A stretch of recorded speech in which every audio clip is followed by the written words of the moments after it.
BJP এবং CPM থেকে প্রায় 2000 কর্মী সমর্থক আজকের আমাদের দলে যোগদান করলো, যেটা এই মুহূর্তে দাঁড়িয়ে অত্যন্ত গুরুত্বপূর্ণ। যখন বিজেপি এবং তার আরও যারা বিরোধী দল আছে যখন গোটা বাংলাকে অশান্ত করতে চাইছে, তখন আমাদের প্রিয় বিধায়ক গণেশ মণ্ডলের হাত ধরে আজকের ভুবনেশ্বরী গুড়গুড়িয়া অঞ্চলের এত বিজেপি কর্মীরা, এত সিপিএমের কর্মীরা আমাদের দলে যোগদান করলো।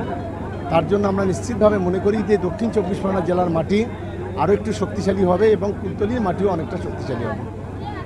জুনিয়র ডাক্তাররা যে কাজে যোগদান করলো, কি বলবেন? দেখুন, এদের শুভবুদ্ধির উদয় হয়েছে। এটা আরও অনেক আগে অন্তত এই কাজে যোগ দেওয়া উচিত ছিল, কারণ ডাক্তাররা হলো অনেকটা ভগবানের মতো। কারণ তারা যেভাবে মানুষের ট্রিটমেন্ট করেন আমরা তাদেরকে শ্রদ্ধা করি, সম্মান করি, কিন্তু যেভাবে